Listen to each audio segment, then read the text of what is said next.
Cette conception, selon laquelle une action d'éclat pourrait créer l'étincelle révolutionnaire qui enflammera l'Occident, convainc notamment un certain François Königstein, dit Ravachol. Il adhère au mot d'ordre de Louise Michel et Kropotkin, qui sont, avec Malatesta, les nouveaux théoriciens de l'anarchisme et qui ont appelé à la révolte permanente par la parole, par l'écrit, par le poignard ou la dynamite. Ravachol voit lui aussi, dans la toute nouvelle invention de Nobel, l'outil idéal pour détruire le vieux monde. Il se forme à la manipulation de la nitroglycérine et, à la suite de la répression féroce des premières manifestations du 1er mai en France, sa révolte se changeant soudain en fureur, il décide de passer à l'action. Le 1er mai 1891, les anarchistes décident de faire une journée de lutte et d'action. Pas une journée de défilé ordonné comme c'est devenu de nos jours.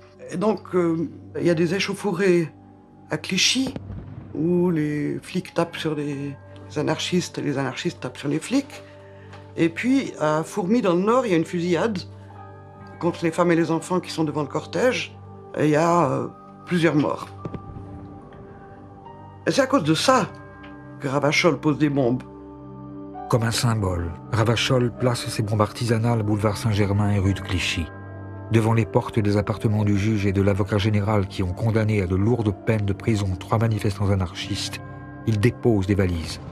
Les dégâts sont impressionnants. Ces bombes n'ont tué personne. Elles n'étaient que la réponse à la condamnation des manifestants anarchistes de Clichy. Mais la police française, les médias en France, mais aussi au Royaume-Uni et dans le reste du monde, ont alors fait de Ravachol, qui n'aurait pas dû être un personnage important de l'histoire de l'anarchisme, la face sombre du mouvement, son versant destructeur. Le mythe de l'anarchiste poseur de bombes vient de naître. Ravachol fait peur, on le traque. La préfecture se dote d'armes nouvelles. La police se réinvente en scientifique. L'une des premières fiches anthropométriques de l'histoire à réaliser, son portrait s'étale à la une de tous les journaux, et grâce aux nouveaux moyens de communication, son nom résonne dans le monde entier. Le Petit Parisien, le Petit Journal, le Journal et le Matin, les 4 journaux qui tirent entre 700 000 et plus d'1 million d'exemplaires par jour, les unes notamment de leur supplément de Domenico le dimanche, font tout pour faire peur dans les chaumières. Mais de façon effectivement générale, ces attentats n'ont pas provoqué immédiatement une réaction hostile de toute l'opinion publique. Bien au contraire, Ravachol recueille même plutôt la sympathie du peuple, pour lequel il devient une sorte de héros, comme Mandrin aux cartouches, un vengeur auquel on écrit, sur l'air de la Carmagnole, des chansons. Dansons la Ravachol, vive le son, vive le son. Dansons la Ravachol, vive le son de l'explosion.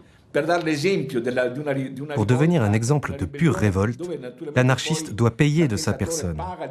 Ce n'est pas le terroriste qui fait son attentat et s'enfuit. Au contraire, l'anarchiste doit affronter à visage découvert la société et devant le tribunal revendiquer ses actes. Il doit se servir de son procès comme un formidable mégaphone et faire résonner partout le nom de l'anarchisme. Fidèle à la stratégie de la propagande par le fait, quand 3 jours seulement après l'explosion de sa dernière bombe, Ravachol est arrêté, il assume ses responsabilités. À son procès devant le tribunal de la Seine, alors qu'il sait qu'il joue sa tête, il soutient son geste. Il y a actuellement un trop grand nombre de citoyens qui souffrent tandis que d'autres nagent dans l'opulence. Cela ne peut durer. Aujourd'hui, les anarchistes sont assez nombreux pour renverser les choses. Il ne faut pour cela qu'une poussée. Et la révolution s'opérera.